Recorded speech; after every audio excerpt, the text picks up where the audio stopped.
दोस्तों नमस्ते, मैं सविता पाठक और आप देख रहे हैं स्टडी इंडिया चैनल और इस चैनल में आप सभी का स्वागत है। दोस्तों आज मैं पेडागोजी में हिंदी भाषा की शिक्षण विधियां पढ़ाने जा रही हूं। दोस्तों मैं आज ब्लैक बोर्ड पे इसलिए नहीं पढ़ा रही हूं कि हिंदी भाषा की शिक्षण विधियां बहुत लंबी हैं और इतना ब्लैक बोर्ड पे लिखना संभव नहीं है। तो दोस्तों मैं आज आपको यहाँ पर पेडागोजी को मौखिक रूप से समझा रही हूँ और दोस्तों यदि आप चाहें तो इसको नोट भी कर लें। तो हिंदी भाषा की शिक्षण विधियां दोस्तों इस प्रकार है। पहली है अनुकरण विधि। दोस्तों अनुकरण विधि का प्रयोग सामान्यतः भाषण एवं वाचन हेतु किया जाता है। अब दोस्तों इसमें क्वेश्चन कैसा बनेगा कि अनुकरण विधि का प्रयोग सामान्यतः किस प्रकार किया जाता है। तो आपको याद रखना है कि हिंदी भाषा की शिक्षण विधियां भाषण एवं वाचन हेतु प्रयोग की जाती हैं। दूसरा पॉइंट है दोस्तों इसका लेखन विकास हेतु भी यह विधि प्रयोग में ली जाती है। तो अनुकरण विधि किसके लिए प्रयोग में ली जाती है? तो लेखन के विकास के लिए भी। ठीक है, इसके बाद नेक्स्ट है इस विधि द्वारा एक बालक पढ़ना, लिखना, अच्छे से उच्चारण करना एवं नवीन रचनाएं करना सीखता है। ठीक है दोस्तों, इस विधि में क्या होता है कि बालक पढ़ना सीखता है, लिखना सीखता है और अच्छे से उच्चारण करना भी सीखता है। तो उच्चारण भी दोस्तों इसमें दो प्रकार के होते हैं। एक होता है लिखित उच्चारण और दूसरा होता है उच्चारण अनुकरण। मतलब लिखित में मतलब लिख के बच्चा उच्चारण करता है और दूसरा है उच्चारण अनुकरण, मतलब हम जो बोलते हैं वो देखकर बच्चा उच्चारण करना सीखता है। दोस्तों ये तो हुई अनुकरण विधि। अब इसमें दूसरी है प्रत्यक्ष विधि। ठीक है, प्रत्यक्ष विधि क्या है? प्रत्यक्ष विधि को सुगम विधि भी कहा जाता है, सम्राट विधि भी कहा जाता है, प्राकृतिक विधि भी कहा जाता है, निर्वाध विधि के नाम से भी इसको जाना जाता है। दोस्तों ये विधियों के नाम आप याद रखना। प्रत्यक्ष विधि को सुगम पद्धति, सम्राट विधि, प्राकृतिक विधि, निर्वाध विधि के नाम से भी जाना जाता है, क्योंकि क्वेश्चन इसमें से भी बन सकता है कि प्रत्यक्ष विधि को अन्य किस नाम से जाना जाता है। ठीक है, नेक्स्ट इसका पॉइंट है दोस्तों इस विधि में बालक बिना व्याकरण के नियमों का ज्ञान कराया जाता है। इस विधि में बालक को भाषा का व्याकरण के नियमों के बिना भी ज्ञान करवाया जाता है और भाषा सिखाई जाती है। इसके बाद दोस्तों भाषा के माध्यम से ही भाषा सिखाई जाती है। प्रत्यक्ष विधि में भाषा के माध्यम से ही भाषा सिखाई जाती है। नेक्स्ट है दोस्तों विद्यार्थी को सीधे बार बार मौखिक एवं लिखित अभ्यास द्वारा सीधे नई भाषा सिखाई जाती है। प्रत्यक्ष विधि में क्या बताया जा रहा है दोस्तों कि सीधे बार बार मौखिक और लिखित अभ्यास द्वारा, मतलब बच्चों को अभ्यास करवाया जाता है बोलकर और लिखकर, फिर उसके द्वारा इनको नई भाषा सिखाई जाती है। इसमें क्षेत्रीय भाषा का प्रयोग नहीं किया जाता। मेन पॉइंट इसमें क्या आया कि प्रत्यक्ष विधि में क्षेत्रीय भाषा का प्रयोग नहीं किया जाता है। ठीक है दोस्तों, नेक्स्ट पॉइंट है इसका प्रत्यक्ष विधि में श्रव्य और दृश्य सामग्री का प्रयोग किया जाता है। ये पॉइंट भी आपको नोट करना है कि प्रत्यक्ष विधि में दृश्य एवं श्रव्य सामग्री का भी प्रयोग किया जाता है। प्राथमिक कक्षाओं मतलब छोटे बच्चों के लिए यह विधि अत्यधिक उपयोगी है। ठीक है, नेक्स्ट है आपका इसका पॉइंट प्रत्यक्ष विधि का सर्वप्रथम प्रयोग अंग्रेजी भाषा में 1901 में फ्रांस में किया गया था। दोस्तों नोट करना इस पॉइंट को, आपको ये क्वेश्चन एग्जाम में आ सकता है कि प्रत्यक्ष विधि का सर्वप्रथम प्रयोग अंग्रेजी भाषा में 1901 में फ्रांस में किया गया था। तो क्वेश्चन कैसा बनेगा कि प्रत्यक्ष विधि का सर्वप्रथम प्रयोग किस भाषा में किया गया? तो अंग्रेजी भाषा में किया गया। और किस सन में किया गया? तो 1901 में किया गया। दो क्वेश्चन तो ये हो गए। तीसरा क्वेश्चन ये बनेगा कहाँ किया गया? तो फ्रांस में इस भाषा का प्रयोग किया गया। प्रत्यक्ष विधि का प्रयोग कहाँ किया गया? 1901 में फ्रांस में किया गया। नेक्स्ट पॉइंट है दोस्तों इसका ये कि यह विधि मौखिक अभ्यास पर अधिक जोर देती है। प्रत्यक्ष विधि किस पर जोर अधिक देती है? तो मौखिक अभ्यास पर अधिक जोर देती है। नेक्स्ट पॉइंट है प्रत्यक्ष विधि का, प्रत्यक्ष विधि में व्यवहारिक पक्ष पहले और सैद्धांतिक पक्ष बाद में आयोजित होता है। ठीक है दोस्तों, प्रत्यक्ष विधि में क्या होता है? व्यवहारिक पक्ष पहले लिया जाता है और सैद्धांतिक पक्ष बाद में लिया जाता है। नेक्स्ट है अपना तीसरा ठीक है। अपने हिंदी शिक्षण का तीसरा जो पॉइंट है वो व्याकरण विधि है। तो व्याकरण विधि, इस विधि के द्वारा छात्रों को ध्वनियों का ज्ञान, शुद्ध वर्तनियों का ज्ञान कराया जाता है। व्याकरण में क्या करवाया जाता है? छात्रों को ध्वनियों का ज्ञान और शुद्ध वर्तनियों का ज्ञान करवाया जाता है। इसके अलावा विराम चिन्ह व कारक चिन्हों का भी ज्ञान होता है।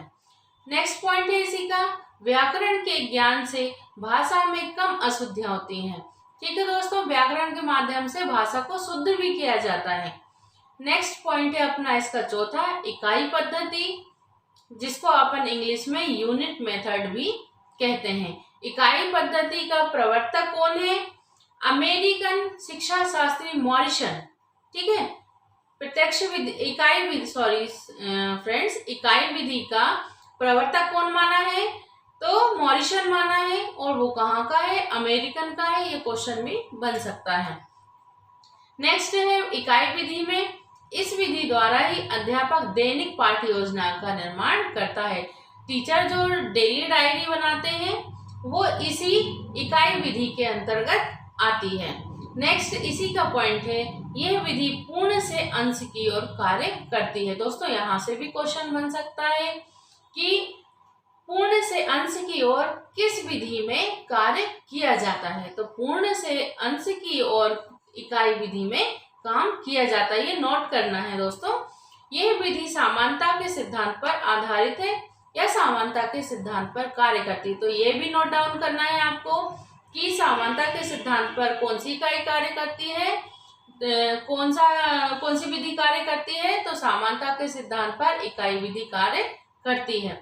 नेक्स्ट है, इकाई विधि में संपूर्ण विषय वस्तु को ध्यान में रखा जाता है। मतलब बच्चों को पढ़ाते समय हमें पूरे विषय वस्तु का ज्ञान होना चाहिए और हमें ध्यान रखना चाहिए कि हम जो भी पढ़ा रहे हैं वो हमारी पाठ्य योजना के अंतर्गत ही हो। ठीक है। नेक्स्ट है इकाई विधि के अंदर ही यह एक मनोवैज्ञानिक विधि है। ठीक है दोस्तों, आपको ये भी याद रखना है कि इकाई विधि मनोवैज्ञानिक विधि भी है। इसमें अधिगम प्रक्रिया होती है। अधिगम यानी सिखाना। ठीक है, सीखने की प्रक्रिया होती है और ये व्यवस्थित होती है। इकाई विधि में छात्रों को स्वयं अध्ययन करने के लिए प्रेरित भी किया जाता है। दोस्तों अपने हिंदी शिक्षण की जो 5वीं विधि है वो है आगमन विधि। आगमन विधि क्या है? इसे विश्लेषण प्रणाली के नाम से भी जाना जाता है। दोस्तों यहाँ से फिर क्वेश्चन बन सकता है कि आगमन विधि को किस नाम से जाना जाता है? तो आगमन विधि को विश्लेषण प्रणाली के नाम से भी जाना जाता है। मैं आपको यहाँ पर जो भी पढ़ा रही हूँ आप सभी चीजें चाहे तो नोट डाउन कर लें या फिर मेरा वीडियो बार बार देखकर आपको इस कंटिन्यू भी आप इसको स्टडी कर सकते हैं। आगमन विधि में सर्वप्रथम विषय वस्तु से संबंधित उदाहरण दिए जाते हैं। पहले क्या दिए जाते हैं दोस्तों? इसमें उदाहरण दिए जाते हैं। इसके पश्चात उन उदाहरणों के माध्यम से इसके सिद्धांत और नियम भी बताए जाते हैं। दोस्तों यहाँ से भी क्वेश्चन बन सकता है कि आगमन विधि में सर्वप्रथम क्या बताया जाता है? तो आगमन विधि में सर्वप्रथम उदाहरण बताए जाते हैं, फिर उन उदाहरणों के माध्यम से सिद्धांत और नियम भी बताए जाते हैं।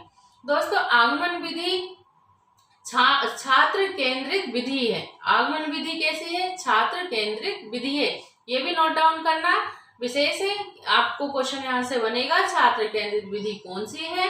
तो आगमन विधि छात्र केंद्रित विधि है। इसमें छात्रों को ध्यान में रखा जाता है। छात्रों को हिसाब से ही जो है नियम बनाए जाते हैं, उनके हिसाब से ही उदाहरण प्रस्तुत किए जाते हैं, जो विद्यार्थियों को करके सीखने पर बल देती है। विद्यार्थियों को करके सीखने पर बल देती है। ठीक है, परंतु यह छोटे बच्चों हेतु उपयुक्त नहीं है।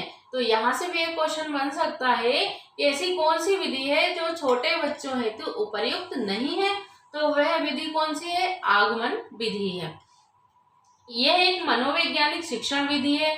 दोस्तों यह भी एक क्या है? इकाई विधि भी मैंने बोला है मनोवैज्ञानिक है, और ये जो आगमन विधि है ये भी क्या है? मनोवैज्ञानिक विधि है, क्योंकि इस विधि द्वारा ही विद्यार्थी स्वयं ज्ञान खोजने का प्रयत्न करते हैं। आगमन विधि से क्या होता है? बच्चा खुद ही अपने स्वयं के ज्ञान को खोजने का प्रयत्न या कोशिश करता है। इसी में आगमन विधि में है यह शिक्षण विधि विशिष्ट से सामान्य की ओर स्थूल से सूक्ष्म की ओर, मूर्त से अमूर्त की ओर, ज्ञात से अज्ञात की ओर और सरल से कठिन की ओर के सिद्धांत पर कार्य करती है। दोस्तों, आगमन विधि में जो मैंने बताया है ये वेरी वेरी आईएमपी है, बहुत महत्वपूर्ण है। आप इसको जरूर नोट डाउन करें क्योंकि इनमें क्वेश्चन बनते हैं कि कौन सी विधि में विशिष्ट से सामान्य की ओर जाया जाता है, या स्थूल से सूक्ष्म की ओर जाया जाता है, या मूर्त से अमूर्त की ओर जाया जाता है, ज्ञात से अज्ञात की ओर जाया जाता है, सरल से कठिन की ओर। तो दोस्तों, आपको ये याद रखना है कि आगमन विधि के अंदर ये सारी चीजें होती हैं। इसके बाद दोस्तों, आगमन विधि में यह विधि व्याकरण को पढ़ाने की सरल विधि है। मतलब आगमन विधि से आप व्याकरण को आसानी से पढ़ा सकते हैं।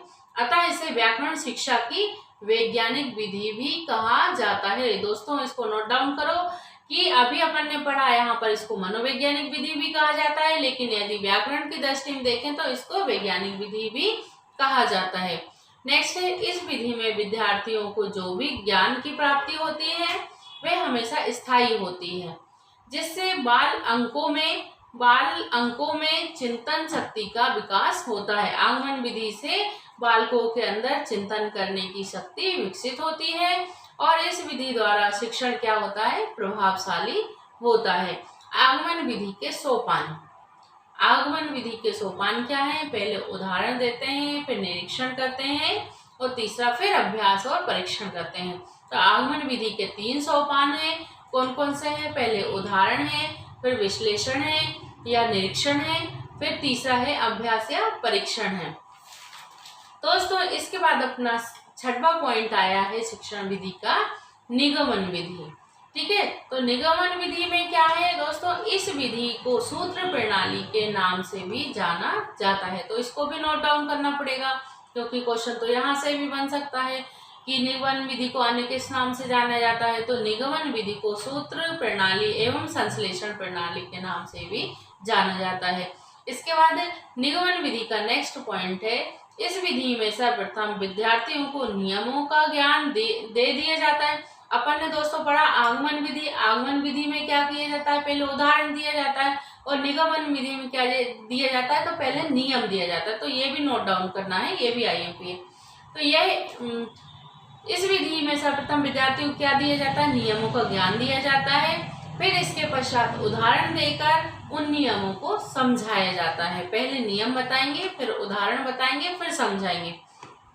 इसके बाद दोस्तों नेक्स्ट है, यह विधि एक शिक्षक केंद्रित विधि है। अपन ने पढ़ा कि इकाई विधि क्या है? छात्र केंद्रित है और निगमन विधि क्या है? शिक्षक केंद्रित है।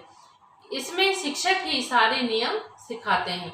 नेक्स्ट है निगमन विधि में ही कि यह विधि सूक्ष्म से स्थूल की ओर, सामान्य से विशिष्ट की ओर एवं अज्ञात से ज्ञात की ओर और नियम से उदाहरण की ओर के सिद्धांत पर कार्य करती है। ये भी आपको नोट डाउन करना है दोस्तों। ये सारी चीजें जो मैं आपको यहाँ पर बता रही हूँ वो बहुत ही महत्वपूर्ण है और संविदा वर्ग 3 के लिए तो अति महत्वपूर्ण है, क्योंकि अभी संविदा शिक्षक भर्ती 3 के पेपर सितंबर में मैंने सुना है होने वाले हैं।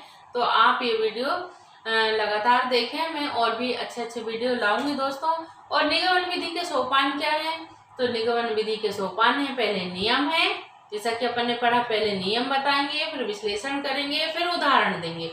ठीक है दोस्तों, तो मैंने आपको यहाँ पर शिक्षण विधि पढ़ाई है हिंदी भाषा की। दोस्तों, यदि आपको ये मेरा वीडियो पसंद आया है तो आप इस वीडियो को लाइक करें, सब्सक्राइब करें और शेयर करें।